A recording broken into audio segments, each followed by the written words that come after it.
Hello viewers, welcome to my channel. Oh sorry, थोड़ी सी गला खराब होने की वजह से खांसी उठ जाता है। Welcome to my channel. In this video I am going to explain about Heron's formula. ये हेरोन्स फार्मूला है भाई, इसका नाम हेरोन्स क्यों पड़ा है ना? हेरोन्स पड़ा इसलिए कि हेरोन्स नाम के एक बहुत बड़े इजिप्ट के मैथमेटिशियन थे। उन्होंने बेसिकली ज्योमेट्री के मेजोरेशन एरिया में, जैसे कि ट्राइंगल का, स्क्वायर का, रोम्बस का, रेक्टेंगल का, इसके ऊपर तो इन्होंने 3 बुक लिखा। उसमें से एक बुक तो इन्हीं सब चीज़ों पर एरिया से रिलेटेड ही लिख दिया। जो पहला बुक था इनका, बुक 1, उसमें इन सब चीज़ों पे ही डिस्कशन किया और उन्होंने एक फॉर्मूला डिराइव किया उस बेसिकली ऐसे ट्राइंगल्स के लिए जिसमें हाइट नहीं होती है, यानी कि स्केलिन ट्राइंगल निकलने का। तो आप उसमें राइट एंगल ट्राइंगल का भी फाइंड कर सकते हो, एसोसिएलिस का भी फाइंड कर सकते हो, इक्विलेटरल ट्राइंगल का भी फाइंड कर सकते हो। बट उन सब का हम हाइट अगर हमारे पास है तो नॉर्मल फार्मूला जो है हमारा, area of triangle which is half into base into height। इससे क्यों ना फाइंड कर ले, उतना आगे हम उतना ज़्यादा डीपली क्यों जाए, आंसर तो यही आनी है। हाँ, सपोज दैट अगर गिवन हो कि हेरोन्स फार्मूला यूज़ करके आपको फाइंड करनी है, तब तो बात ही कुछ और है। तो इस तरीक़ा से हम नॉर्मली जिसमें हाइट गिवन होता है, अगर जनरल लाइफ की बात मैं कर रही हूँ, जनरल लाइफ में ही ये सारे काम होते हैं। जो भी हम आज पढ़ रहे हैं बुक में, वो हमारा सारा जो है वो एप्लीकेशन के रूप में हमारी लाइफ में यूज़ होता है। जैसे कि सपोज दैट एक ट्रायंगुलर फिगर, कहीं पे हमें एक बोर्ड बनाने के लिए ये दे दिया कि ट्रायंगुलर फिगर, ट्रायंगल शेप में बोर्ड बनानी है और उसमें कुछ लिखना है, या तो मतलब कोई भी एडवर्टीजमेंट लिखनी है। अब वो जो पेंटर है उसके कुछ तो चार्जेस होंगे, है ना? वो चार्ज कैसे लेगा? तो चार्ज लेने के लिए वो पर स्क्वायर मीटर अपना एक चार्ज रखता है और वो फिर उस तरीक़ा से हम उसका एरिया को फाइंड करते हैं और उससे मल्टीपल कर देते हैं और वो उसका चार्ज मिल जाता है। इस तरीक़ा से चार्ज मिल जाता है। या तो फिर होता है कि एक जगह हमें वो चीज़ बना हुआ है और दूसरे जगह उसी चीज़ को हमें बनाना है, तो कितने एरिया में वहाँ बना हुआ है और हमें कितने एरिया में दूसरे जगह बनाना। तो एरिया हमारे पास जब होता है तो हम आसानी से किसी चीज़ का कीमत फाइंड कर सकते हैं कि उस चीज़ को दूसरे जगह हम मतलब कि फिर से ड्रॉ कर सकते हैं। बहुत सारे जगहों पे एप्लीकेशन के रूप में यूज़ होता है। तो हाँ, उस फार्मूला का नाम दिया उन्होंने, मतलब उनके नाम पे ही पड़ा, हेरोन के नाम पे ही हेरोन्स फार्मूला नाम पड़ा। आपका जो राइट एंगल ट्राइंगल है वो भी स्केलिन, ये स्केलिन ट्राइंगल पे फाइंड करने के लिए निकाली गई। तो स्केलिन ट्राइंगल क्या है हमारा, है ना? वो स्केलिन ट्राइंगल ये भी हो सकता है। अब बताओ, ये राइट एंगल ट्राइंगल है फिर भी स्केलिन है, इसका ए बी सी तीनों जो है वो डिफरेंट है ना? तो स्केलिन ट्राइंगल है, बट इसमें हाइट है बेटा, तो हम क्या करेंगे, सिंपली इस फॉर्मूला से फाइंड करेंगे। और इनका सिर्फ ट्राइंगल को फाइंड करने के लिए नहीं है, ये आपको जो शेप्स होते हैं रेक्टेंगल, स्क्वायर, रोम्बस, सबकी एरिया हम फिर ट्रैपीजियम, सबकी एरिया को फाइंड कर सकते हैं। इस फॉर्मूला जो इसका नाम है हेरोन्स फार्मूला। ज़्यादा सस्पेंस को ना रखते हुए मैं बता दूं कि जब हेरोन्स फार्मूला के जब हमें फाइंड करना होता है, हेरोन्स फार्मूला फाइंड करने के लिए सबसे पहले हमें सेमी पेरीमीटर फाइंड करनी होती है। सेमी पेरीमीटर क्या होता है? Semi perimeter which is, semi कहने का मतलब है कि सपोज दैट बेटा ये सर्कल है तो इसे हाफ कर देते हो तो क्या होता है, इसे हम सेमी बोलते हैं। हाफ करने के बाद ये हमारा सर्कल क्या हो गया, सेमी सर्कल हो गया। इसी तरीक़ा से जब पेरीमीटर को हाफ कर देते हैं तो हमारा सेमी पेरीमीटर बनता है ना? तो सेमी पेरीमीटर फाइंड करने के लिए जिसे एस से इंडिकेट करते हैं, सेमी पेरीमीटर को एस से इंडिकेट करते हैं, which is A plus B plus C upon में 2। या तो फिर बोल सकते हैं पेरीमीटर अपॉन में 2। मतलब अगर आपके पास पेरीमीटर गिवन है तो पेरीमीटर को डायरेक्ट 2 से डिवाइड कर दो, नहीं गिवन है, तीनों साइड्स गिवन है तो तीनों साइड्स को ऐड करके उसे 2 से डिवाइड कर दो, आपके पास सेमी फॉर्मूला आ जाए। उसके बाद हम आ जाता है, इसको फाइंड करने के बाद ही हम एरिया ऑफ ट्राइंगल फाइंड कर सकते हैं। वो फॉर्मूला है, अब ये सस्पेंस खुला, s into S minus A into S minus B into S minus C. ये रहा हमारा फार्मूला। और इस फार्मूला से इजी वे में हम किसी भी ट्राइंगल का आप इससे फाइंड कर सकते हो, ऐसा नहीं है स्केलिंग का ही कर सकते हो, बट इससे जब फाइंड करोगे आंसर यही आएगा, तो इसे हम इजी वे में क्यों ना फाइंड करें। ओके तो बट हमारा स्केलिंग ट्राइंगल का है, उस फॉर्म से हम नहीं फाइंड कर सकते, दैट्स वाई ये फॉर्मूला हमें यूज़ करनी ही पड़ेगी। ओके तो इस तरीक़ा से ये फॉर्मूला यूज़ करते हैं, और यूज़ करने के बाद हम किसी भी ट्राइंगल का, रोबस का, ट्रेपेजियम, किसी का भी फाइंड करना हो, हम उसकी एरिया को फाइंड कर सकते हैं। कहीं पे भी कुछ पेंट किया, या तो कहीं दिया हो कि स्कूल अहेड है ना, कि आगे स्कूल है, हॉस्पिटल आगे है, तो ये तरीका से क्या रहता है कि एक इस तरीका से एक ऐसे एरो का साइन होता है और लिखा होता है ना, तो इस एरो साइन का हमें एरिया भी फाइंड करने के लिए हो सकता है दे दे, तो हम इसे भी फाइंड कर सकते हैं। कहीं पे कुछ लिखा हो, कोई फ्लाईओवर हो, वहाँ पे कुछ एडवर्टीजमेंट लिखा हो और उसका हमें साइड पता हो और हमें एरिया फाइंड करने के लिए दे, वो भी हम फाइंड कर सकते हैं। सारा बहुत ही ईजी वे में इसी फॉर्मूला से। आगे मैं आपको एग्जाम्पल्स के द्वारा एक्सप्लेन करके बताती हूँ कि किस तरीका से हम फाइंड करेंगे area of scaling triangle.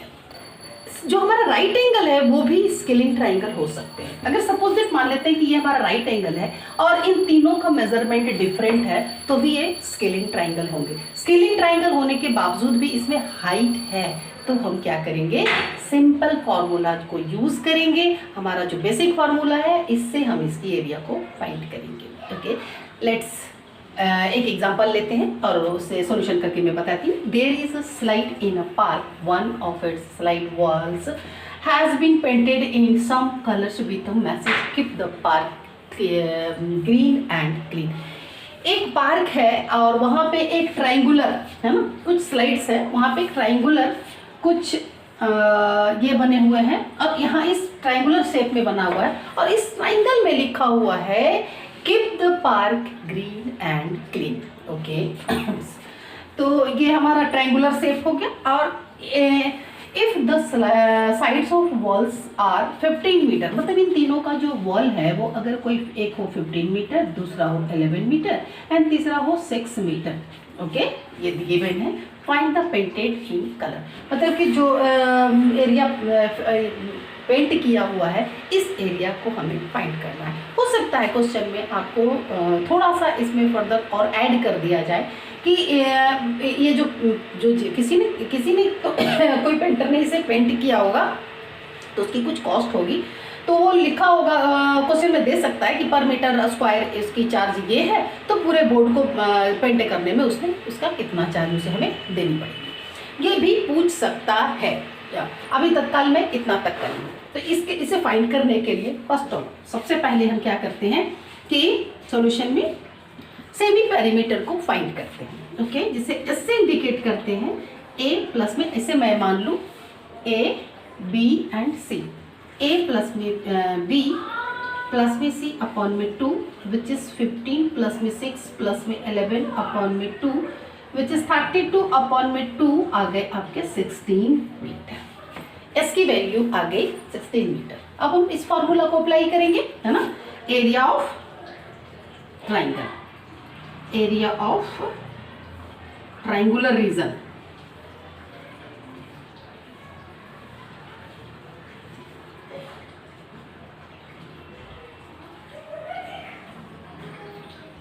Okay which is सबसे पहले मैं इंडिकेट कर दूं S into S minus A, S minus B into S minus C. आप चाहो इसे मैं रख कर रही हूँ तो अलग अलग पहले फाइंड कर लो इन सब की वैल्यू, उसके बाद पुट करो, और नहीं तो फिर इसके साथ साथ में आपको करके बता रही हूँ। Okay next step which is 16 into 16 minus a which is 15 into 16 minus 6 into 16 minus 11। Okay आगे का स्टेप 16 into इसे माइनस करेंगे तो क्या आएगा 1। ओके फिर इसे माइनस करेंगे तो 10 आएगा, इसे माइनस करेंगे 5, है ना। 1 तो एज इट इज़ रह जाएंगे। अब जब क्वेश्चन को इस तरीक़ा से, अभी तो ये छोटे छोटे टर्म है तो बहुत अधिक नहीं पड़ेगा, बट जब बड़े बड़े टर्म होते हैं तो हम क्या करते हैं कि सबका प्राइम फैक्टराइज कर लेते हैं। जब प्राइम फैक्टराइजेशन करने के बाद जितने भी नंबर्स हैं उसे काउंट कर ले। सपोज दैट 2 होगा तो 2 कितने टाइम्स है ना, उसे काउंट करते हैं। इवन में है अगर हो तो हम क्या करते हैं, उसे 2 से डिवाइड कर देते हैं, और मतलब यानी कि हाफ पार्ट जब रूट को हटाने के लिए यानी पेयरिंग का हम सिंगल पार्ट लेते हैं। तो पेयरिंग करके इस तरीक़ा से करते हैं। 16 का हमें अगर प्राइम फैक्टराइजेशन करें तो क्या आएगा, 4 2 2 एंड 2 के आ गए 2 मल्टीपल 2 मल्टीपल 2 मल्टीपल 2 1 2 3 4, ठीक है। अब 10 का करेंगे तो क्या आ जाएगा, 10 का करेंगे तो सिंपली 2 मल्टीपल 5 आएंगे, और ये 5 का तो ये प्राइम नंबर है, दैट्स वाई ये single sorry as it is रहेंगे। अब यहाँ पे देखो पेयरिंग मैंने कर दिया है ना। अब ये 2 जो है वो रह गए तो वो रूट में ही रहेंगे, वो चूँकि सिंगल है दैट्स वाई वो रूट के अंदर ही रहेंगे। इसमें से 1 निकाल लेंगे तो 2, इसमें से 1 निकालेंगे 2, एंड इसमें से 1 निकालेंगे तो बच गया 5, एंड ये 2 जो है वो अंदर ही रह जाएगा। 2 2 ज़ा 4 4 5 ज़ा 20 20 root 2 metre square, sorry area है दैट्स वाई स्क्वायर से इंडिकेट की जाएगी।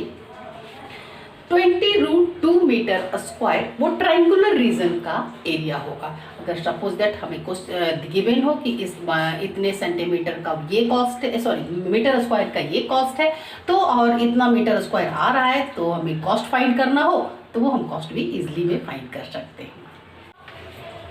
नेक्स्ट एग्जांपल मैंने लिया है कि Shanya has a piece of land which is in the shape of rhombus. Shanya के पास एक प्लॉट है जो रोम्बस शेप के हैं, ठीक है। ये रहा इस टाइप का शेप का sorry she wants her one daughter and one son to work on the land and produce different crops to suffice the needs of their family। वो चाहते हैं कि उनका जो एक लड़का एक लड़की है वो दोनों आधे मतलब कि C divided the land in 2 equal part, आधे आधे उसने डिवाइड कर दिया है, और वो चाहते हैं कि आधे आधे पार्ट में उनकी बेटी जो है वो काम करे और ऐसे क्रॉप्स उगाए जो कि नीड है ना, जो घर में जिसकी ज़रूरत है वो ऐसे क्रॉप्स को उगाए, और इतना उगाए कि घर में जितनी ज़रूरत है। Okay, if the perimeter of the land is 400 meter and one of the diagonals is 160 meter, इसका जो पेरीमीटर है इस रोम्बस फील्ड का वो 400 मीटर है, और इनमें एक डायगोनल्स है ना, एक डायगोनल्स है जो कि 160 मीटर का है। Okay, how much area each of them will get, दोनों को कितने कितने एरिया मिलेंगे कल्टीवेट करने के लिए। तो कहने का मतलब है पेरीमीटर, ये रोम्बस है दैट्स वाई इनके 4 साइड्स इक्वल होंगे। अगर पेरीमीटर 400 है तो इनके साइड्स क्या हो जाएंगे, 100 मीटर 100 मीटर सॉरी 100 मीटर और 100 मीटर है ना। रोम्बस है दैट्स वाई इजी वे में उसे 4 से डिवाइड किया 400 को। अभी तक मैंने जो एक्सप्लेन किया कि पेरीमीटर अगर गिवन हो तो पेरीमीटर अपॉन में एस भी हमारा क्या होता है, ये एस की वैल्यू होती है जो हम ये सेमी पेरीमीटर निकालते हैं। बट बेटा यहाँ पे ध्यान देना, क्वेश्चन को रीड करते समय हमेशा ध्यान देना कि जो पेरीमीटर गिवन है वो रोम्बस का गिवन है, ना कि ट्रायंगल का, है ना।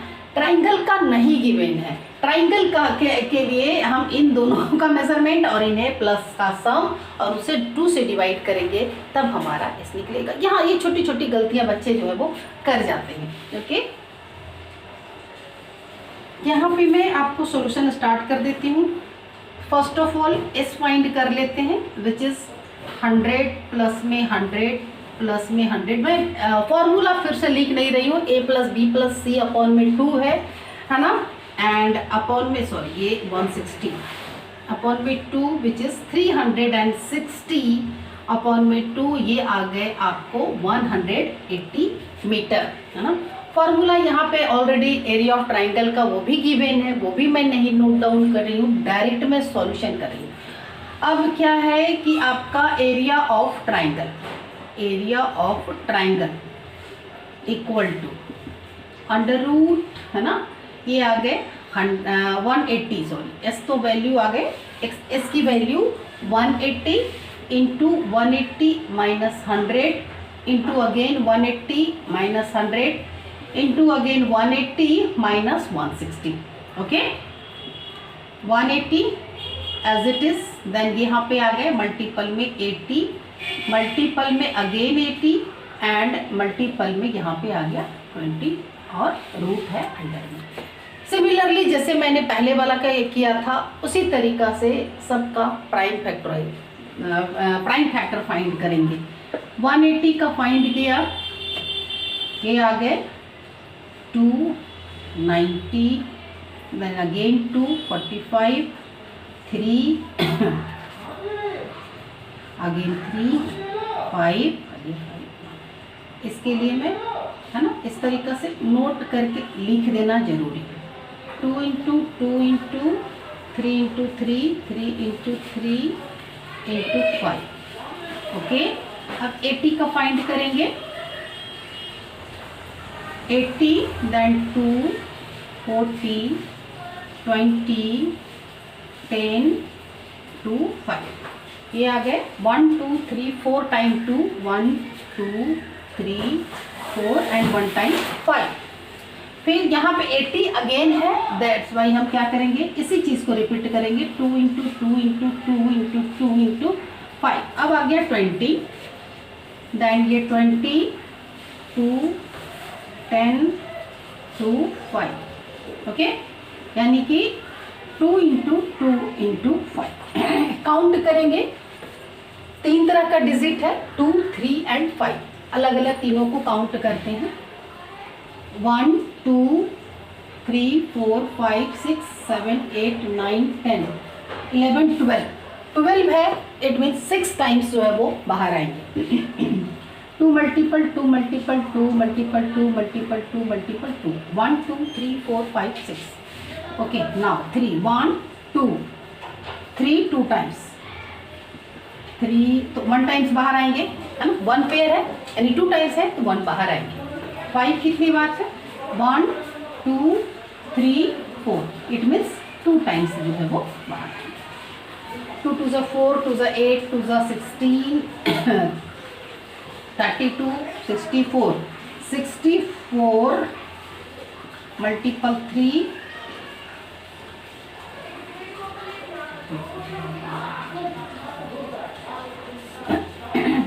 इसी तरीक़ा से इसे 5 टाइम करेंगे. 5 2 10 कैरी 1 6 एंड 5 प्लस 1 6, सॉरी ये 4 हुआ ना, 5 प्लस में 4 9, देन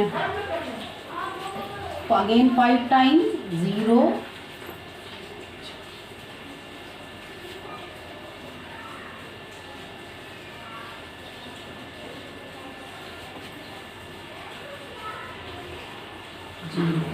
3 48, है ना. मल्टीपल करने के बाद कितना आया 4800 4800 मीटर स्क्वायर जो इनका एक हर एक इसमें से इनके जो 2 बच्चे हैं दोनों में से ईच को कितना मिलेगा 4800 मीटर स्क्वायर एरिया कल्टीवेशन के लिए. तो इस तरीक़ा से काफ़ी इजी वे में हम फाइंड कर सकते हैं. और इसके बाद मैं एनसीईआरटी का सारा सॉल्यूशन करके बताऊंगी और आर.एस. अग्रवाल की भी सॉल्यूशन करूंगी बारी बारी से. आई होप जितना भी मैंने एक्सप्लेन करने की कोशिश किया है वो समझ में आ गया होगा. प्लीज़ चैनल को सब्सक्राइब करके बेल आइकन को दबा दे, लाइक और शेयर करना ना.